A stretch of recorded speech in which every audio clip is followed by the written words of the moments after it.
Welcome to CJ Moneyway Media, a storytelling platform built brick by brick, where conversations become lessons and experiences become perspective. This is the mindset of a panther, moving with patience, discipline, and purpose. From podcasts to books to media storytelling, CJ Moneyway brings voices, journeys, and real conversations to the forefront. You're now listening to the CJ Moneyway Show. What's up, my good people? Welcome to the CJ Moneyway Show in association with Believe Network, the podcast that brings you stories behind the success, brick by brick. Today's guest is my man, Myron Edwards, a lifelong creator, former BBC writer, advertising copywriter, and now the author of the captivating novel, Mistress of the Rock. With a career that spanned the world, travel, media, and publishing, Myron's storytelling has evolved from witty sketches on the Two Ronnies to rich, emotionally layered fiction rooted in ancient Greek myth. Hey, welcome to the show, my man, Myron. How you doing today, Myron? I'm well, CJ. How are you? You all right? I'm good. Yeah, man, I appreciate it. Myron, take us back to your early days writing for BBC. How did you break in? Okay. Well, it all began when I was in a band, and the guy that was our lead singer, he had some contacts at the BBC, and he also had some contacts in a hospital radio. And the guy who was at Russo, Phil and I, we decided, okay, we'll try and help him. And we recorded about 6 programs that were played. That's how it all started, really. We kept going in the band for a little while, but then I left, and we had all, and the material we sent to the BBC, and it was, and the Dave Allen Show, he was a very, very good comic. He said he liked the material, but the series had just finished. So we had this extra material. So he, unbeknown to me, sent it to the Two Ronnies. Their audiences were like 20 million a week or 30 million a week. And they were phenomenal. They really were. We were fortunate enough to actually get on the Christmas show of one year. And a little gag that we'd written, the Roy Hudd lines, which were having read over the weekend what we were going to put together. And then on the Tuesday, that was the recording for the actual show. So we could go along to the Paris studio in Regent Street and we could listen to the show being done. And then it would go out on the following night, I think. Oh, no, it might go out the same night. So it'd be Tuesday night, it would go out. And, you know, then that one would mean that you've got 2 days if you were going to do something for the other program, which was another radio program called Weekending. And there were some amazing guys on Weekending. One of them was David Jason, who went on to do Only Fools and Horses and a selection of other brilliant comedies that he was involved with. But I met David at the Paris studio when he was recording Weekendings. So we had some gags on Weekendings and some sketches as well, which was great. And then from there, what we used to do was look for different programs that might be looking for material. We got quite pally with the guy who was on the Two Ronnies, and he gave us a few leads that we could try. Phil tried Dick Emery, and he got on the Dick Emery show. And I tried a Kick Up the 80s, which was Tracy Ullman. And actually, the Tracy Ullman show was the first time that The Simpsons were introduced. So the connection to The Simpsons was through the Tracy Ullman show. Sorry, I'm spitting like a dog here. Sorry about that. That's good, man. You got your teeth full. Yeah. Yeah, it was a really fun time. The people that I met, they were at the start of their career. John Lloyd, who was the producer on Not the 9 o'clock News, and of course Blackadder.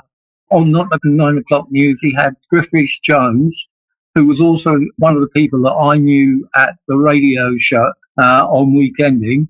I also met Douglas Adams, who was the author of Hitchhiker's Guide to the Galaxy. Sadly, he passed on too early, far too early.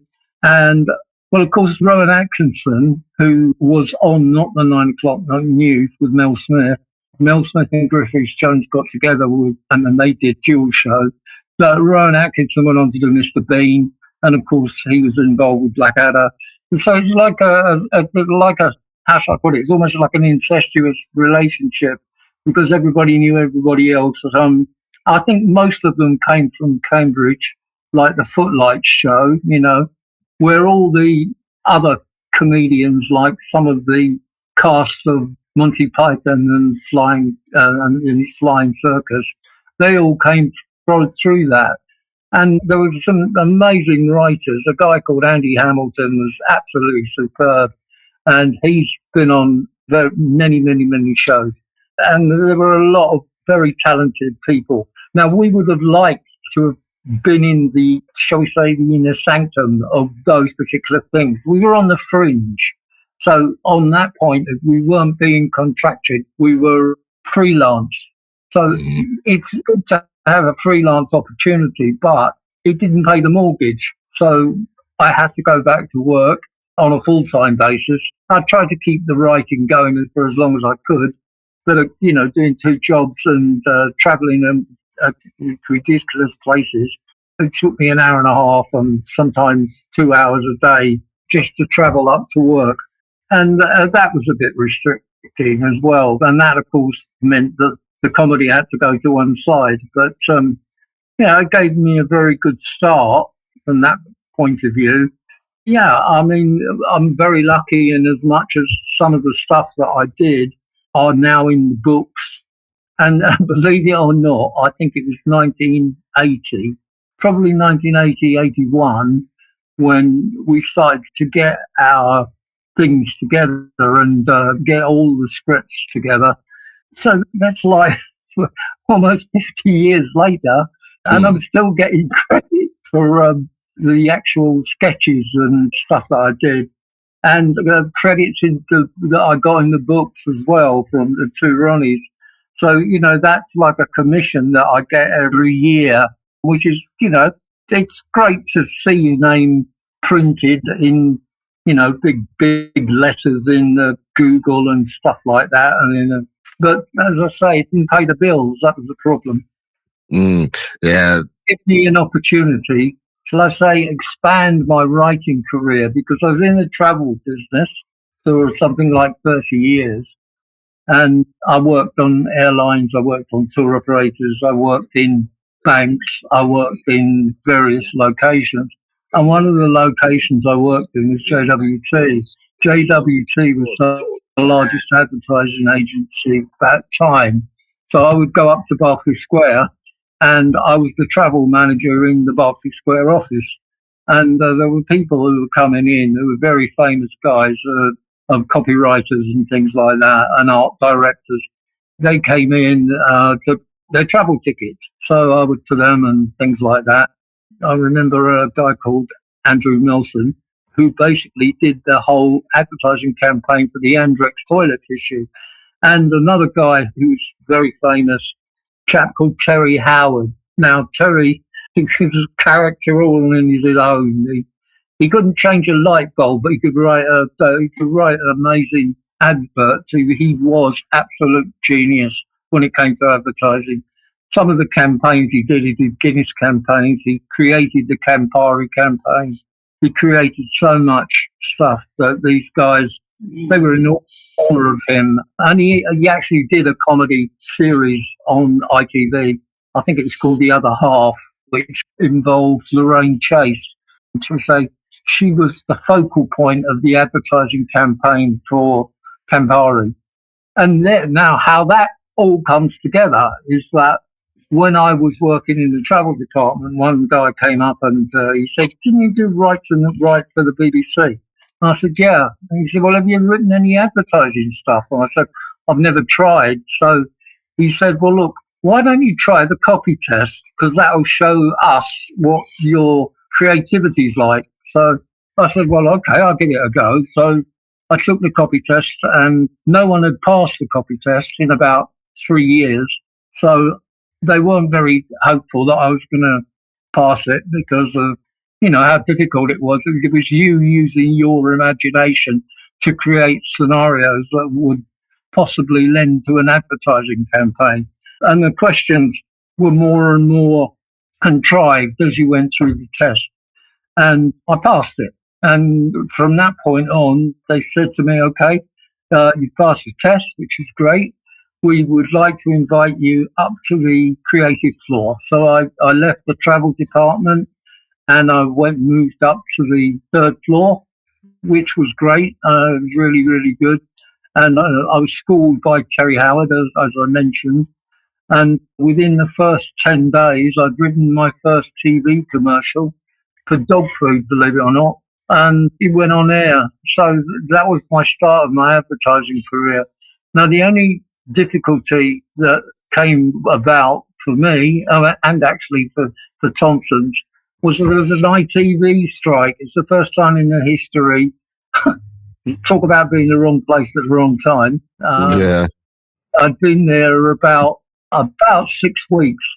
And after the 6-week period, we all got told that the advertising people would only be able to create ads for the media, such as newspapers, posters and things like that, and radio ads. No TV advertising, which was the biggest revenue provider for JWT. So that was the big problem, because about 9 months later, having looked at their budget, they fired all of us. And well, that's unfair. They let us go, made us redundant, mainly the new guys. They kept everybody who was senior on, but it was mainly the new guys. But my art director, who I worked with on various campaigns, a chap called Russell Wales, he went on to be a star in the advertising business. And maybe if I'd been sort of not in the scenario that I was with the comedy writing, I would have tried to have stayed in advertising. But again, you have to pay the mortgage. So the only way I could do that was not to experiment going around looking for a job in advertising, because everybody else had fallen under the same guise with the situation of having no television advertising, which was the main financial aspect. And so from there, I had to find a job, and I was lucky enough to go across the road to a travel company, and they took me on and they gave me what was called an implant job. So I had an implant job in a bank in the city called Credit Suisse First Boston, and I was the travel manager. Yeah, and I really enjoyed my time at the bank. It was some really nice people. And I stayed in the travel business for a few years, then went on to tour operating, went on and did some marketing, and then I joined an airline, Cathay Pacific. And after I joined Cathay Pacific, I was offered an opportunity to become manager of a place in Chinatown, which was relatively new. It didn't have any licenses or anything. So they wanted somebody experienced who would be able to, shall we say, get them started. So I joined Chinatown, and it was really good. I enjoyed that. It was fabulous. They were a really good company. And I actually put on a huge amount of weight, because we had a Chinese restaurant in the, shall we say, in the corporate business. And so there was a travel agency, an airline representative, and there was also a Chinese restaurant. I used to eat Chinese about 4 times a week. And so I just bloated. I think it was about 17 stone at one time. It was just crazy, absolutely crazy. But it was a wonderful lifestyle. In those days, everything was totally different. This episode is brought to you by CJ Moneyway Media, where podcast ideas become platforms. Through the Moneyway Lab Masterclass, CJ shares real lessons from the lab for creators building their voices brick by brick. From powerful guest conversations to storytelling that inspires growth. CJ Moneyway Media is about one thing: building legacy through stories. Learn more at cjmoneyway.com.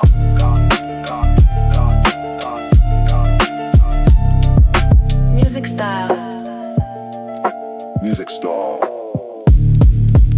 Yeah, I can imagine. So let me ask you, Myron, man, what inspired Mistress of the Rock, man? What was the first visit that you had? Yeah, I mean, the whole essence of Mistress of the Rock is based on a freak, shall we say, incident. My wife and I, before we were married, we came to Cyprus to visit family, relatives, and things like that. And basically, we decided we'd go for a meal at Aphrodite's Rock. Now, Aphrodite's Rock is supposedly the place where she came out of the sea. Afro meaning from the foam, where the story originates. And she basically came up onto the beach, and that's the story. Okay. I was very skeptical about the whole story. I wasn't into Greek mystery or history. Sorry, that was my lisping again. I wasn't into Greek history, mythology. I'd seen things like Jason and the Argonauts and stuff like that, but I wasn't really into the mythology at all.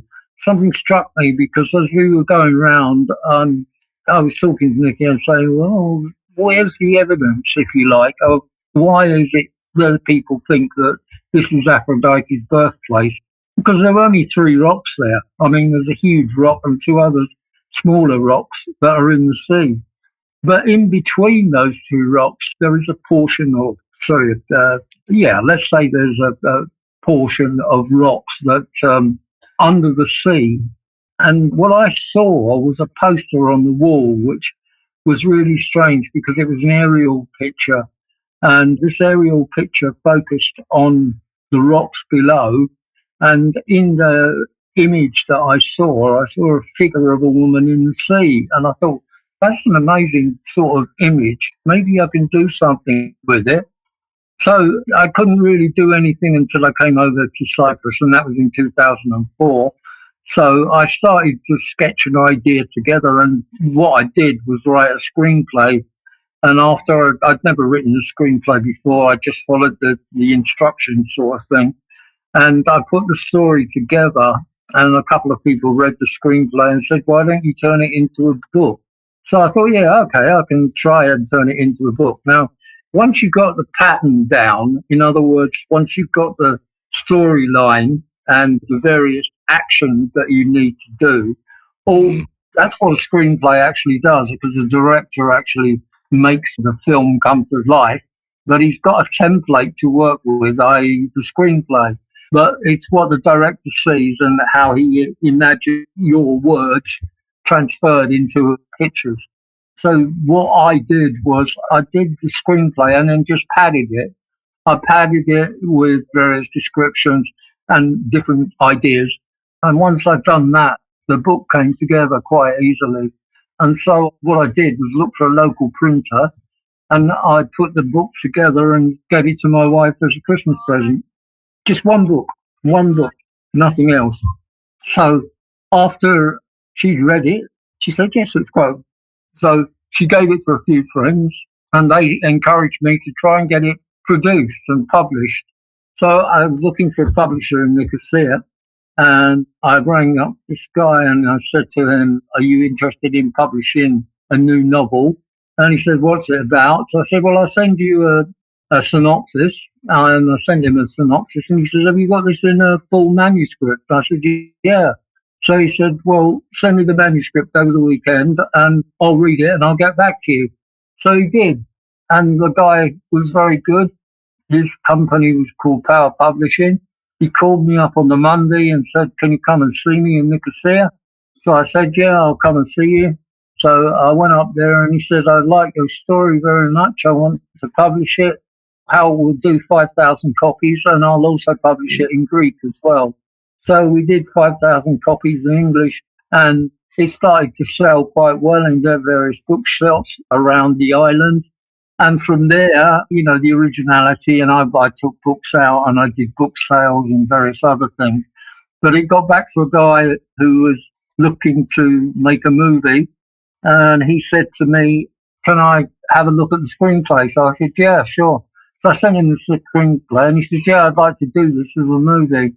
So all was coming together. It was all going brilliant. But unfortunately, you have to be in the right place at the right time.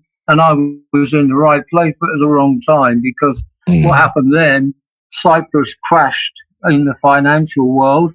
There was a time of the financial problems in Europe. Greece went first and then Cyprus followed. And everything that I had lined up with the movie just went away, just completely disappeared overnight, sort of thing. And I've just been trying to get it made again and trying various ways of trying to get people interested, which is why your particular podcast is always a great way, CJ, of telling people about the story. Because I've got a website, and on the website I have a guest book. I have about 1,000 different comments of that. And the majority of the comments say, well, read the book and they think it's very good. However, why can't you get it made into a movie? It comes down to that simple idea. I haven't met the right person who could make it into a movie. I've had a couple of, shall we say, interested parties, but once they find out that you don't have any finance, which is absolutely true, I don't, they don't want to know. That's it. I'm looking for a business angel who would fund and I think the movie itself would be a great movie in its own kind. And because I've got a sequel to it and now a trilogy, it goes the same way as like a Marvel thing, be that sort of serialization. And of course you can get follow-ups to it as well. But the important is it's opening up the opportunity to learn more about the Greek legends, the Greek heroes, the Greek heroines, the Greek gods, the goddesses, etc. And it's giving an education, but also it's promoting Cyprus as historical and a place to come to enjoy yourself, because it is called the Island of Love, based after the Aphrodite legend. Personally, I don't think the island does enough for her. And, in that way, I would like to think that if it was made into a movie, it would create a completely new opportunity for the island, because more and more tourists would come to see the places that are mentioned in the book. So, yeah, and that follows through with things like the Da Vinci Code. More and more people went to Paris to see the Leonardo da Vinci, the Mona Lisa. I know it's already quite famous, but because of what was in the Da Vinci Code, more and more people went to Paris. That's the sort of attraction that the books can have as well. More and more people could come to Cyprus. Sorry, I'm monopolizing your time. No. It's all good, man. You telling the truth, Hey, it can be like the Da Vinci Code. You make your own, create your own path, to make Cyprus. That I tell you, man, if I ever come to England, you're going to have to take me to Cyprus, man. You're going to have to show me what this rock is, man, or whatnot. We're going to have to plan for a day and just hang out, Myron, man. Well, let me ask you, Myron. I only got like one more question for you, man. And then I got my money way quick fire round. But let me ask you, man. What's any advice you would give to any aspiring author who's sitting on a story but haven't dared to write it yet? Be sure you want to do it, because you have to be very self-centered. You have to be selfish. You have to be aware that you have a life going on around you. But if you want to be successful as a writer, you've got to be determined, and you can't quit. If you quit, then you're not a writer. It's as simple as that.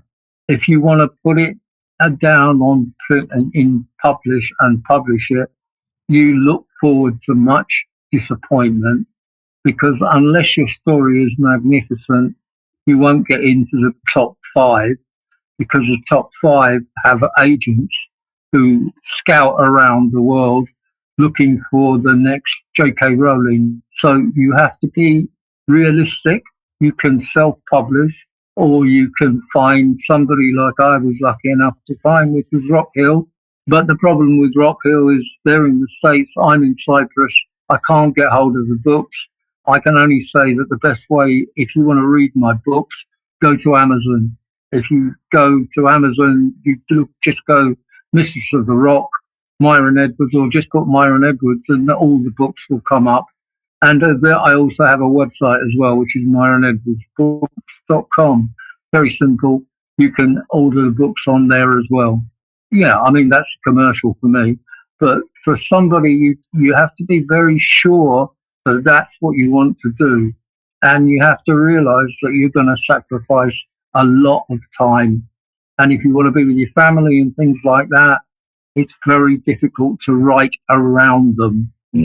I find that writers tend to want to be singular, if you know what I mean, in terms of they need to be alone. If they want to write with music in the background or whatever, but they need to be on their own because distractions like television in the background or something like that is just too much. Your story is very important to you. If you believe in your story, that's what it comes down to. If you believe in your story, you'll write it. Simple as that. I like it, man. I like it. Only if you're ready and this is something that you really want to do. Because as Myron said, and I know it for myself, when you're passionate about something and you're doing it, you're going to have to go solo dolo at times. It's still going to be time for family, but sometimes family going to have to go to the wayside and let me concentrate and focus on what I'm doing. So, Myron, man, let me ask you, man, you ready for this quick fire round? Yeah. Okay. Favorite BBC comedy show you worked on besides the Two Ronnies, man? Not the 9 o'clock news. One book that changed your life? Probably The Mistress of the Rock. Dream place to write? I've written in various locations, but some were quiet for me. I have sometimes used hotels. I've been lucky enough to use hotels. Well, it's an island, so we have hotels. I also can write in a coffee bar, but I prefer to probably write in the bedroom. The other thing is, now that I have dialysis 3 times a week, 4-hour sessions, I can take my laptop with me. And although my left arm is strung up, I can't do anything with my left arm. I'm beginning to type with my right hand relatively quickly. So that gives me an advantage in as much as I've got 12 hours, if I want to, each week of being able to write something. Man. Yeah, say don't let one thing stop another thing. You know what I'm saying? Because this too shall pass. So, right, one more, man. What's always on your writing desk? Oh, that's a very good question, CJ. Laptop, notepad, pen. Well, no, that's about it. I don't have any quirks or, things like little toys or anything like that. No, nothing. Plain and simple. Yep, plain and simple. You say notepad, like you see right here, and a pen. You want to be a writer, you got to have your notepad to just jot down quick notes or whatever, or brainstorm real quick, and a pen and yourself. I don't have a laptop all the time with me because I can't type with both hands fast, let alone one hand, my man, Brian. Hey, man, I appreciate you, man, coming on the show. From comedy to mythical friction, Myron Edwards has shown that true storytellers never stop evolving. To learn more, follow him and get a copy of Mistress of the Rock. It's a powerful reminder that love, war, and myth still shape us. Thank you for tuning in to the CJ Moneyway Show, powered by Believe Network. We'll see you next time, building brick by brick on the CJ Moneyway Show. Me and my man Myron, we out of here. Peace. You've been listening to the CJ Moneyway Show. Where real stories, real lessons, and real perspective come together. Remember, move with patience, move with purpose. That is the mindset of a panther. Until next time, keep building your legacy, brick by brick by brick by brick. Music style.